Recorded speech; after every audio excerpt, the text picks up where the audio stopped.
দেশকেই ডুবিয়ে দিচ্ছেন নেতানিয়াহু। এখন কি করবেন?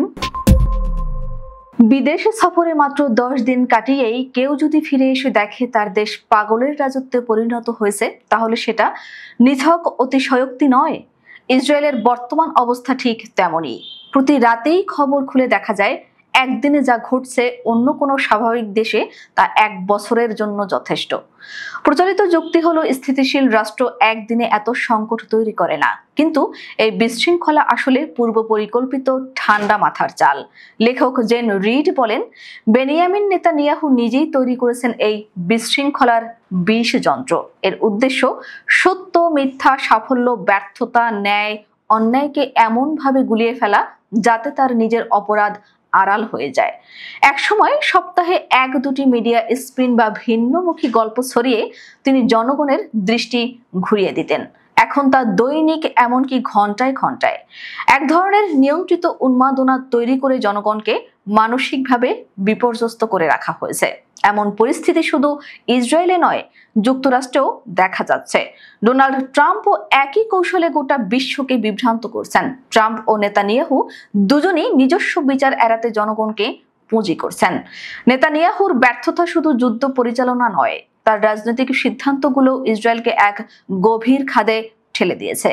হামাসের অর্থায়নে পরোক্ষ মদত দেয়া, হিজবুল্লাহর অস্ত্র ভান্ডার গড়ে তোলার সুযোগ দেয়া, ইরানের পারমাণবিক কর্মসূচিকে সময় মতো থামাতে না পারা, এসব কেবল ভুল নয়, অপরাধও। তিনি জাতিসংঘে ছবি তুলে দেখিয়েছেন ইরানের বোমা ঘড়ি, অথচ আজ ইরান একেবারে পারমাণবিক অস্ত্রের দোরগোড়ায়। আর ইসরায়েল বোমা মেরে শিশু হত্যা করছে গাজায়, বিশ্বজুড়ে পরিণত হচ্ছে এক ঘৃণিত পরিত্যক্ত রাষ্ট্রে। গাজা যুদ্ধ অনেক আগেই থামানো যেত। মিশর তখন রাজি ছিল এক আরব শান্তিরক্ষা বাহিনী দিয়ে হামাসের বিকল্প প্রশাসন গঠনে। তখন জীবিত বন্দী ছিল 24 জন, আজ জীবিত মাত্র 20। কিন্তু নেতানিয়াহু থামাননি। তার ভাষায় সার্বিক বিজয় প্রয়োজন, কারণ এতে তার ব্যর্থতা ঢাকা পড়ে। ফলে আইডিএফ ফের গাজায় গিয়েছে, সবকিছু বোমা মেরে গুড়িয়ে দিচ্ছে, আর ইসরায়েলকে বানানো হচ্ছে শিশু হত্যাকারী রাষ্ট্র। ইউরোপ, যারা এতদিন পাশে ছিল, তারা এখন অর্থনৈতিক নিষেধাজ্ঞার হুমকি দিচ্ছে, যা বাস্তব অর্থেই ইসরায়েলের অস্তিত্বকে হুমকির মুখে ফেলতে পারে।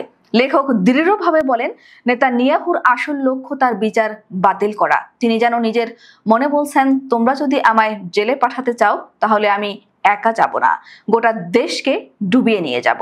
এই নীতি থেকেই তিনি গাজার কাদায় ইসরায়েলকে টেনে নিয়ে যাচ্ছেন, শুধু প্রতিশোধের জন্য।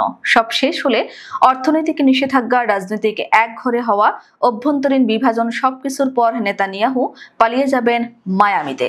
তার ছেলে, এক তথাকথিত জায়োনিস্ট দেশপ্রেমিক, আগেই সেখানে থাকার জায়গা ঠিক করে রেখেছেন।